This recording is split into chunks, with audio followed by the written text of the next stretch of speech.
Hola a todos. En el derecho procesal, la realidad avanza más rápido que las leyes. Por eso existen las pruebas libres, atípicas o innominadas.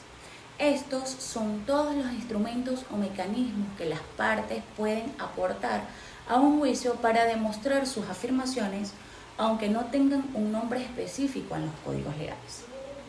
Mi nombre es Nancy González y en esta oportunidad vamos a hablar sobre otros medios de prueba no prohibidos expresamente por la ley.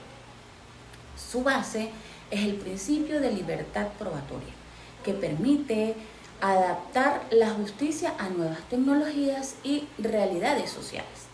En Venezuela, el instrumento de estas herramientas lo podemos encontrar en el artículo 395 del Código de Procedimiento Civil. Este artículo permite explícitamente el uso de cualquier medio de prueba que no esté prohibido de forma expresa por la ley. Sin embargo, no todo es válido. Estas pruebas tienen tres características y límites estrictos. Primero, la licitud. No pueden violar derechos fundamentales como la privacidad, por ejemplo. Segundo, la conducencia y la pertinencia. Tienen que ser útiles y estar directamente relacionadas con el caso. Tercero, la analogía. Para tramitarlas y evaluarlas, el juez aplica las reglas de las pruebas tradicionales. En sí, debido al desarrollo tecnológico, la mayoría de estas pruebas son digitales. Entre ellas tenemos, en primer lugar, las reproducciones, que capturan un momento específico para que el juez lo examine directamente. Por ejemplo, los planos 3D de una escena, las grabaciones de audio, fotografías de un accidente o radiografías en caso de negligencia médica, por ejemplo. Tenemos también las copias, que son duplicados fieles de archivos originales, muy útiles y que vienen a auténtico, porque no tenemos en el momento el documento auténtico, entonces podemos utilizar una copia. Archivos de memoria USB, respaldo de libros contables, entre otros. En tercer lugar, los experimentos, que son simulaciones controladas para comprobar si un hecho pudo ocurrir de cierta manera. Por ejemplo, recrear un choque de autos para medir el impacto, verificar la visibilidad real de una hora exacta de la noche o realizar pruebas químicas en un laboratorio para descubrir el origen de un incendio, por ejemplo. Debo resaltar que las pruebas libres son la llave que permite que la justicia evolucione junto con el mundo. Garantizan que ninguna realidad quede oculta por falta de una etiqueta legal como tal. Muchas gracias. Saludos cordiales, mi nombre es Rosa Caicedo. El día de hoy estaré hablando acerca de los medios técnicos y científicos. Dentro de la categoría de otros medios de prueba no prohibidos expresamente por la ley. El punto de partida obligatorio de este tema, como ya lo hemos dicho, es el artículo 395 del Código de Procedimiento Civil, el cual consagra el principio de libertad de pruebas. En este artículo, además de las pruebas tradicionales que todos conocemos, como los testigos, las posiciones juradas o los documentos, las partes pueden emplear cualquier otro medio de prueba que no esté expresamente prohibido por la ley. ¿Por qué se hace esto? Porque la ley no puede avanzar al mismo ritmo que la tecnología. Esta norma funciona como una puerta abierta para que la justicia no se quede obsoleta y pueda adaptarse a la realidad de nuestra era digital. Ahora bien, cuando hablamos de estos medios no regulados expresamente, los podemos clasificar en dos grandes grupos. El primero, los medios tecnológicos, que son aquellos que usamos en el día a día. Los correos electrónicos, los mensajes de texto, las capturas de pantalla, el WhatsApp, las grabaciones de audio, los videos o los registros de llamadas telefónicas. El segundo medio científico que requiere de un conocimiento especializado, como las pruebas marcadores genéticos o de ADN, los análisis hematológicos, las experticias informáticas o las reconstrucciones virtuales de accidentes de tránsito. Aquí surge el gran reto jurídico: ¿cómo se involucran estas pruebas dentro del juicio si el Código de Procedimiento no dice cómo hacerlo? Pero el mismo artículo nos da la solución a través de la analogía. Esto significa que vamos a aplicar las reglas del medio de prueba tradicional que más se le parezcan. Por ejemplo, si queremos promover un correo electrónico o un video, aplicamos por analogía las reglas de la prueba documental o de la inspección judicial. Pero si lo que queremos llevar al juicio es un análisis de ADN o el vaciado de un teléfono hecho por un ingeniero, aquí podemos aplicar las reglas de la experticia. Esto quiere decir que es vital entender cómo evalúa el juez estas pruebas tan novedosas. Él no lo hace a ciegas. Él utiliza la regla de la sana crítica. Lo que utiliza es aplicar la lógica, la máxima experiencia y los conocimientos científicos actualizados. Sin embargo, para que un captura de WhatsApp, un video o una prueba científica tenga verdadero peso en el juicio, ellos deben cumplir dos requisitos estrictos. El primero es la licitud. La prueba no puede violar derechos constitucionales.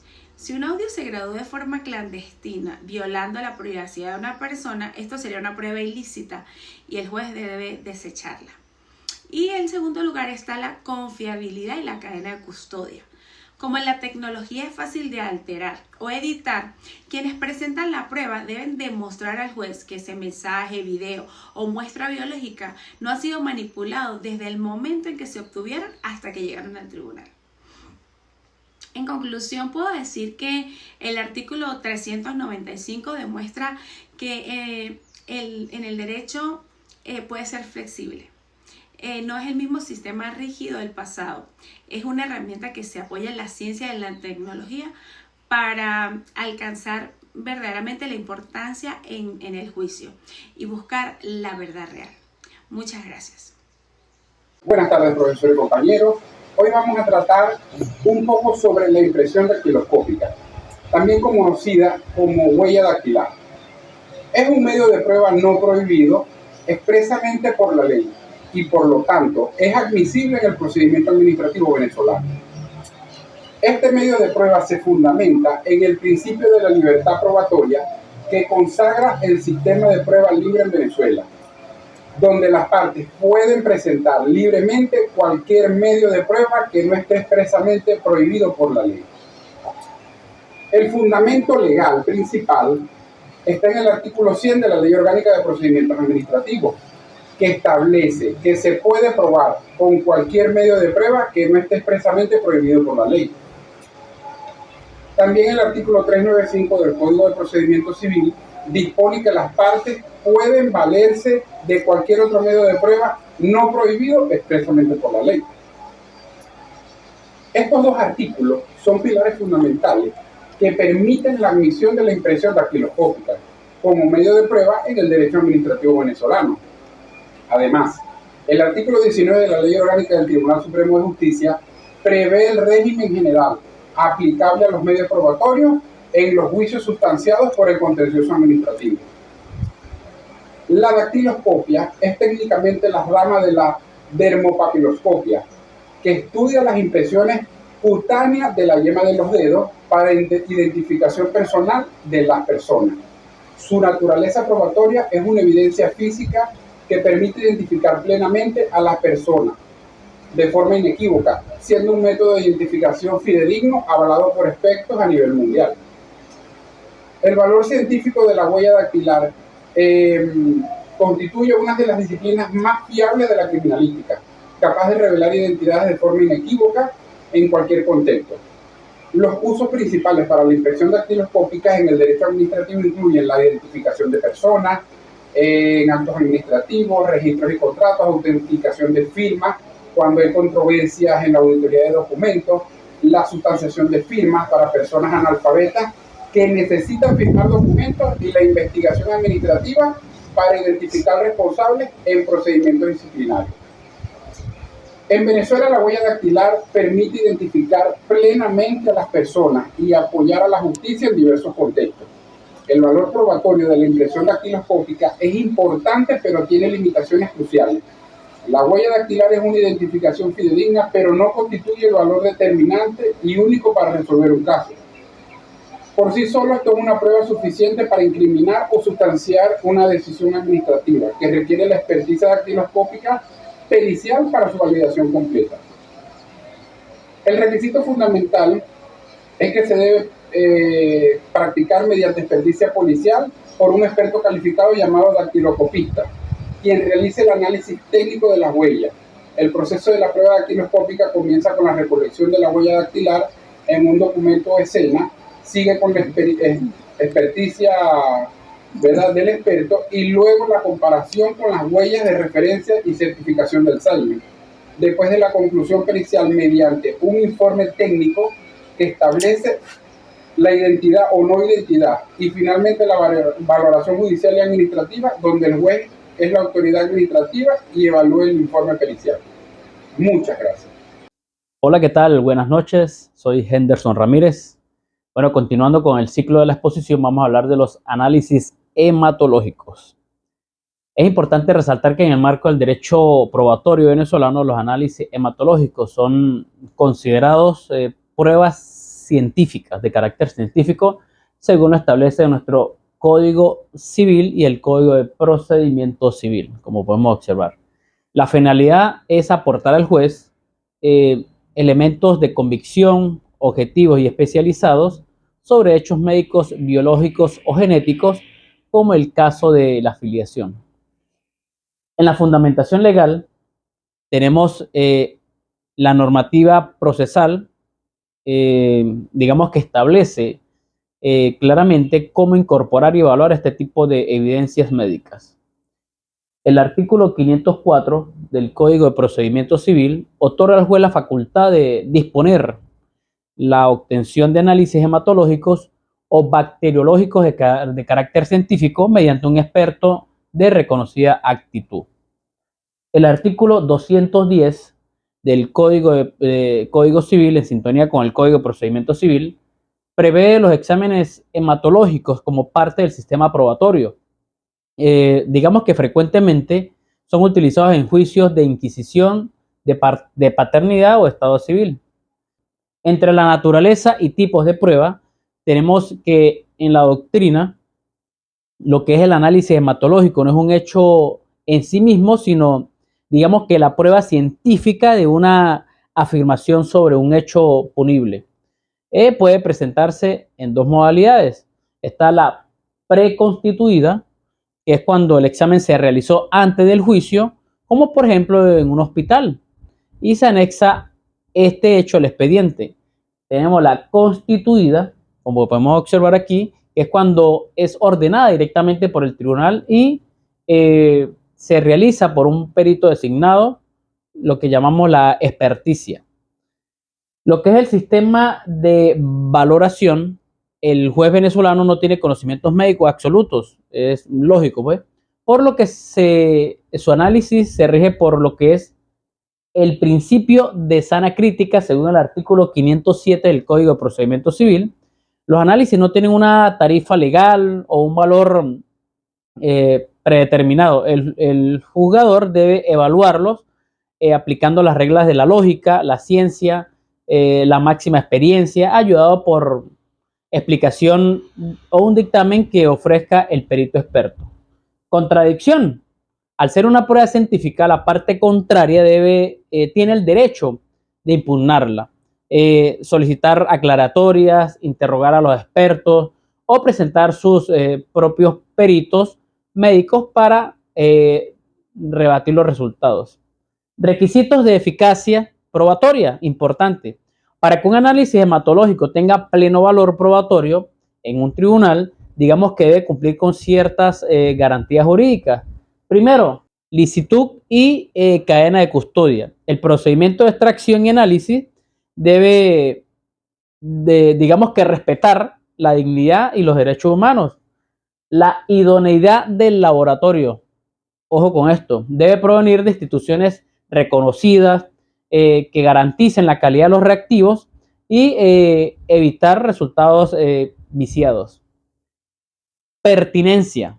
El resultado debe estar directamente relacionado con el hecho que se intenta demostrar en el litigio. Con esto culmino mi punto. Le doy el pase a mi compañero. Feliz noche para todos. Muchas gracias.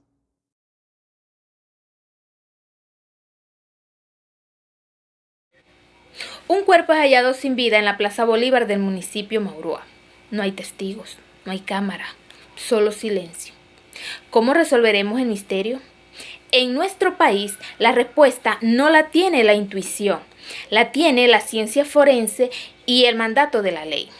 Hoy vamos a hacer que el cadáver hable en el tribunal, analizando la necropsia bajo el estricto marco legal venezolano.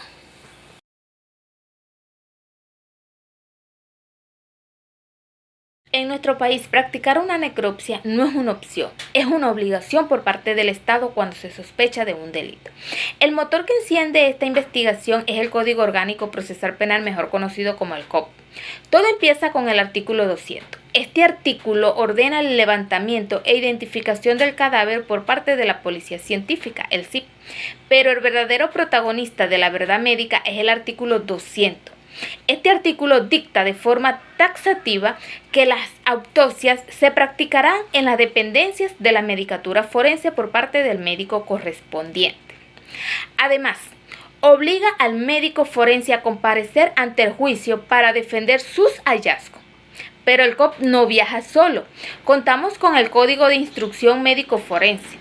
En sus artículos 77 y 93 se establece una regla de oro. Si la violencia es sufrida o si ocurre una muerte súbita, es decir, alguien sano fallece de la nada, la autopsia es legalmente obligatoria. No se necesita el permiso de los familiares. La ley exige la verdad. Para entender cómo se aplica esto, veamos 3 escenarios de la vida real.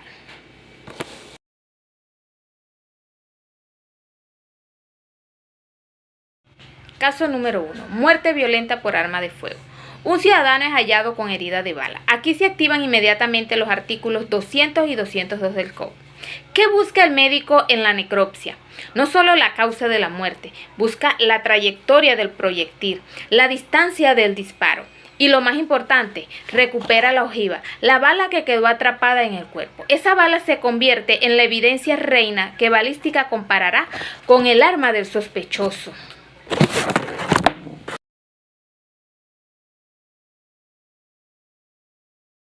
Caso número 2. El accidente de tránsito sospechoso.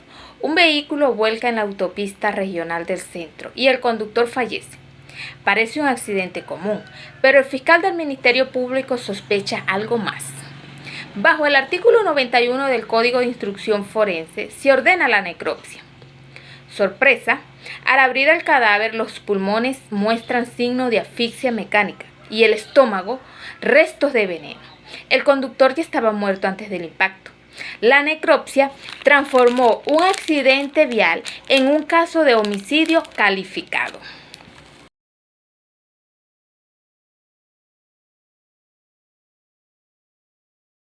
Caso número 3. La muerte súbita.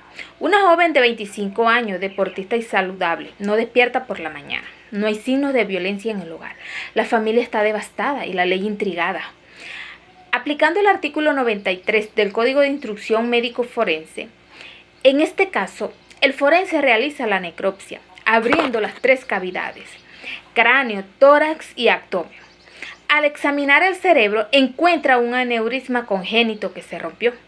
El médico forense concluye que no hubo delito, por lo que la muerte fue causa natural. Es importante resaltar que la necropsia aquí no busca un culpable. Busca dar certeza legal a la familia y cerrar el caso penalmente.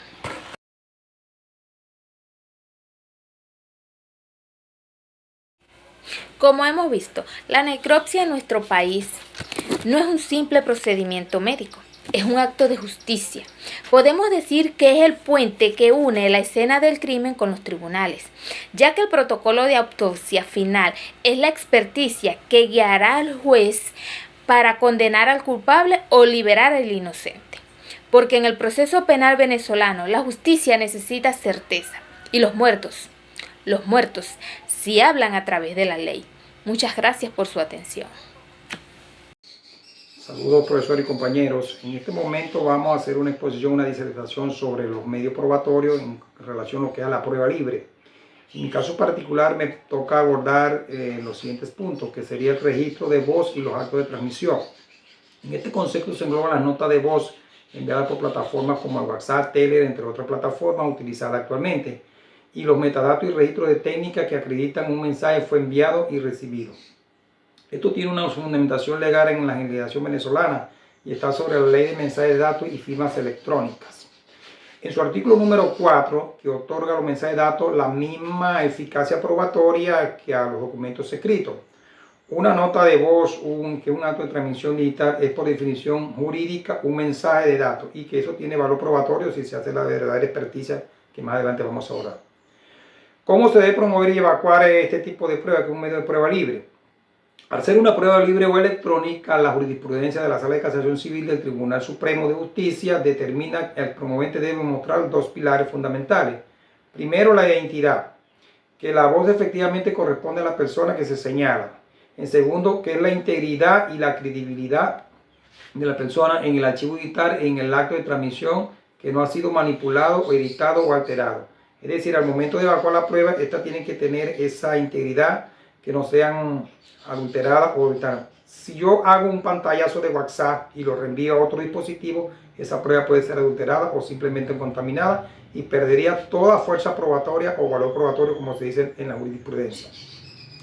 Ahora bien, vamos a hablar de cómo es el mecanismo procesal de la prueba. Se evacúan mediante una inspección judicial para dejar constancia en el dispositivo y el mensaje, combinada con una experticia técnica informática, lo que se conoce hoy en la justicia como un peritaje, si la contraparte la impugna.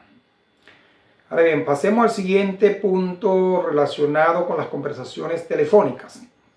Se refiere a las grabaciones de llamadas de audio de voz tradicional sobre protocolo de internet, llamada de WhatsApp, Telegram o cualquier otra aplicación que se utiliza actualmente con estas herramientas tecnológicas para la comunicación. Esto también tiene una fundamentación y un límite constitucional obligatorio. Por ejemplo, en nuestro artículo 48 constitucional nos establece de la condición de la República Dominicana que debe garantizar la forma taxativa del secreto de la inviolabilidad de las comunicaciones privadas en cualquiera de sus formas. Es decir, ¿qué significa esto? Que en aras de preservar ese derecho, nadie podrá interceder esas comunicaciones, al menos que sea por una regulación o una orden judicial. Y para esto aplican ciertas reglas que se le conoce hoy en la jurisprudencia como la regla de oro para su validez. Y debemos diferenciarlas en dos materias, ¿cierto? Primero vamos a lo que es en el ámbito penal, que son las grabaciones que promueve el propio Estado para la verificación. Para que una intersección telefónica efectuada por los cuerpos policiales sea válida como prueba, requiere obligatoriamente autorización previa de un juez de control fundamentada en el artículo 48 de la Constitución de la República Bolivariana de Venezuela y en su artículo 205 del Código Orgánico Procesal Penal. Si no se cuenta con esta orden, la prueba es nula de toda nulidad, lo que se conoce como la teoría del árbol envenenado. Ahora bien, pasemos a otro, aparte de esta, en el proceso civil, que es la segunda instancia que debemos conocer cómo se deben promover estas pruebas libres en proceso civil, laboral, familiar, que son las grabaciones que hacen los particulares. Si una de las partes del juicio grabó su propia conversación con la otra parte, la jurisprudencia TCJ admite generalmente como válida, argumentando que no se esté violando el secreto de las comunicaciones hacia terceros, ya que quien graba es un interlocutor directo de la conversación y dueño de su propio canal de comunicación. Ahora bien, para modo de conclusión y finalizar con esta ponencia, vamos a hablar de cómo debe hacerse en nuestra legislación venezolana la evacuación de estas pruebas digitales. Para ello sabemos que deben cumplir con toda la cadena de custodia del peritaje electrónico. Es decir, en Venezuela existe una superintendencia para la certificación de mensajes electrónicos que se llama SUCERTE. La persona que quiera incluir estas pruebas en un libelo, ¿verdad?, como un elemento probatorio, tiene que solicitar esa inspección judicial a través de este organismo que está facultado para ello, que es lo que le va a dar ese verdadero valor probatorio. Es decir, extraen la prueba con la cadena de custodia cumpliendo con todos los requerimientos. Recuerden que en los metadatos existe un código denominado el código HACS. Es un código que tiene una numeración alfanumérica que va desde la letra A hasta la letra F. Y esa codificación del mensaje que se extrae allí debe coincidir con el mensaje original. Si hay una alteración que no coincide en esos códigos, entonces la prueba es totalmente nula, de nulidad, y por lo tanto a la hora de un juicio esa prueba no va a ser valorada, no va a ser ponderada por el juez, comprobada que es una prueba que ha sido violentada o simplemente que ha sido contaminada, y terminaría dañándose como un elemento de valor probatorio, a pesar de que es una prueba libre, pero también tiene su mecanismo para su promoción y evacuación y presentación lógicamente en el tribunal a la hora de un juicio. Buenos días, profesor y compañeros. Continuando con el desarrollo de los otros medios de prueba no prohibidos expresamente por la ley, nos adentramos en el terreno más vanguardista del derecho procesal contemporáneo, la evidencia digital. Vivimos en una sociedad hiperconectada. Hoy en día los delitos, los contratos, las ofensas, los acuerdos ya no solo se firman en papel, se chatean, se envían por correo y se guardan en la nube. Por eso, analizar el WhatsApp y el vaciado de contenido, así como la determinación de la evidencia digital, no es opcional, es una necesidad jurídica. El WhatsApp es una conversación o una prueba documental. La doctrina mayorista nos dice que es un documento tradicional, sino una prueba electrónica o tecnológica. El gran peligro del WhatsApp es su vulnerabilidad y volatilidad. Una captura de pantalla puede ser editada, alterada o fabricada fácilmente con aplicaciones de diseño. Por lo tanto, la simple impresión en papel de un chat carece de valor probatorio pleno y puede ser impugnada por la contraparte. Ahora bien, para que este chat tenga fuerza de juicio no basta con mostrar el teléfono al juez, se requiere el vaciado de contenido. ¿Qué es este vaciado de contenido? Es un procedimiento técnico pericial mediante el cual un experto en informática o forense extrae la metadata, los archivos multimedia, los textos y los registros, los servidores locales del dispositivo, de manera íntegra, garantizando que no sean borrados ni modificados. Esto lo podemos sustentar bajo el principio de libertad probatoria, con los códigos procesales modernos que se establecen que se puede utilizar cualquier medio de prueba no prohibido expresamente que sea útil para la averiguación de la verdad. Por la licitud de la prueba, para que una conversación de WhatsApp sea emitida, quien la presenta debe ser parte de la conversación. Si un tercero interviene en un teléfono ajeno para extraer un chat, esa prueba es nula por violar el derecho constitucional al secreto de las comunicaciones. Y por la jurisprudencia de la sana crítica, la doctrina judicial exige que si la contraparte tacha o desconoce los mensajes, la parte que los promovió debe solicitar un pericial informática para ratificar su autenticidad. Esto nos lleva a la determinación de la evidencia digital, que es cualquier información con valor probatorio que sujeta a un medio electrónico o sea transmitida para esta. A diferencia de una huella digital o un rastro de sangre, la evidencia digital es intangible, indivisible al ojo humano. La verdadera prueba está en los códigos binarios y en los metadatos, la IP, la ID, el dispositivo emisor. Para que un juez valore esta evidencia digital, la doctrina internacional basada en la ISO IEC 2707 sobre protección de evidencia digital exige el cumplimiento estricto de 3 principios. La autenticidad, la no alteración, demostrar que el archivo digital es exactamente el mismo desde que se colectó hasta que llegó al tribunal. La preservación y cadena de custodia, que es el registro escrupuloso de quien tocó el dispositivo, cómo se extrajo la información y dónde se resguardó. Si se rompe la cadena de custodia, la prueba se contamina y pierde su valor legal. Y el código hash, que sería la prueba digital del archivo. En informática forense, cada archivo tiene un algoritmo único llamado hash. Si alguien modifica una sola coma o un cero o un chat, el código hash cambia por completo, alertando al juez de un fraude procesal. Ahora bien, aunque sabemos que los otros medios de prueba son la puerta para que el derecho se actualice al ritmo de la tecnología, el WhatsApp y la evidencia digital son perfectamente válidos y legales, pero su eficacia no radica en imprimir un papel, sino en la capacidad del abogado y del perito de demostrar al juez su autenticidad, integridad y licitud a través de los procedimientos científicos correctos. Muchas gracias por su atención.